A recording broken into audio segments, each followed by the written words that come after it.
Top of the morning to you. This is Monday with Friday, preparing you for a better week ahead. A person running for political office somewhere in the world said a despicably wicked thing last week. I'll tell you where in a moment, but that could be just about anywhere. Too many politicians, almost worldwide, resort to violence as a major means to their ends. The 1980 elections in Jamaica was visited with undoubtedly a massive level of violence, and I was there to witness some of it. There is credible evidence that Bibi Netanyahu is prolonging his inordinate and disproportionate assault on Palestine in order to extend his chances of escaping prosecution and jail time for allegations of fraud with which he has been charged. Vladimir Putin's unprovoked and iniquitous slaughter of Ukrainians and the demolition of their country is political wickedness. Until now, the butcher of Saudi Arabia is yet to be held accountable for the dismemberment of a journalist who kept asking the right questions about political mischief in Saudi Arabia. Now, we should never forget the reprehensible names of Slobodan Milosevic, Idi Amin, Papa Dogduwalye, Eric Gary, Manuel Noriega, Mussolini, and scores of others beyond the 20th century, which alone I have referenced. Because before that time and since, the numbers have increased significantly. It is infinitely worse and more wicked when a politician uses religion as the basis for their violence. Last week, a politician whom Wikipedia references as growing up Catholic, then, according to her friends, Wikipedia says, identified as Buddhist until 2015, and latterly, and until now, claims she is an evangelical. She referenced a biblical phrase completely out of context, clearly with violent intentions, and with a call to violence, and shamelessly without compunction. Now, when the Apostle Paul calls for saints to put on the armor of God, even if you miss the abundantly clear reference to a raft of purely, entirely, and totally spiritual attitudes, it has never escaped my notice that after Paul names each part of the armor to put on, he never says, when you're done, go out and fight, or fight like hell.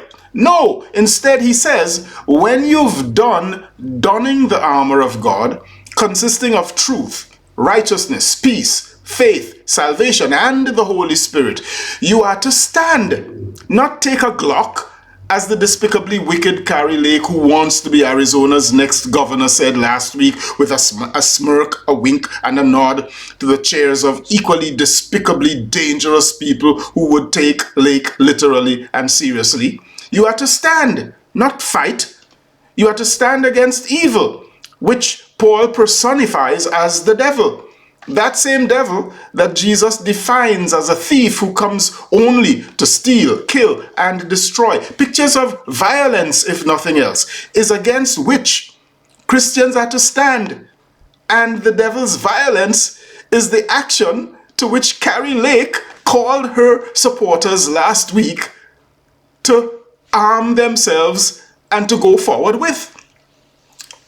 Last week also, Senator Tom Cotton of Arkansas recommended violence as a response to travelers inconvenienced by protesters holding up traffic on several bridges across the country should take against those protesters. The very day that Lake and Cotton's national and violence-baiting hero, whom they'd like to see back in the White House, rode down the golden farce of an escalator, he sounded dog whistles of violence and has been sprouting them ever since. What else was he doing when he mudslung a whole nation of people as rapists, criminals, and drug traffickers, and continued to relentlessly disparage people of color and immigrants from black and brown countries, the latter of which he referenced as latrine hole countries, and the former of which until now he references as animals and blood-poisoning vermin? Now, all of this nonsense leaves me to wonder what the pastors of people like Kari Lake, Tom Cotton, Marjorie Taylor Greene, and even Lindsey Graham, Josh Hawley, Mitch McConnell, and all the politicians who love to dismiss everybody else as being spiritually bankrupt and elevate themselves alone as godly, evangelical, and Christian. I wonder what their pastors preach to these people, if these people even attend church at all.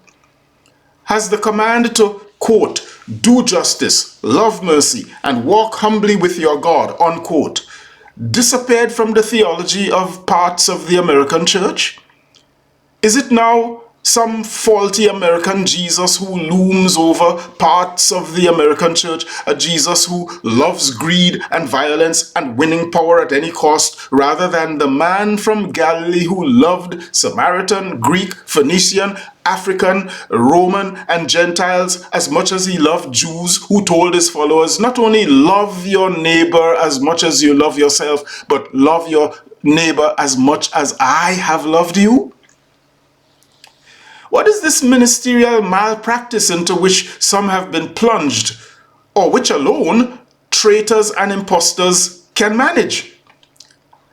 So long as churches continue to produce this kind of product, the world remains in trouble. You know that the trouble is manifestly very deep when people like me make reference to things like this, and we draw not support, but the ire of supposedly wise Christians, colleagues, including ministerial colleagues, who write people like me off as too political, when all we are doing is shining some light into the encroaching darkness that is going to make a lot of people stumble to their deaths.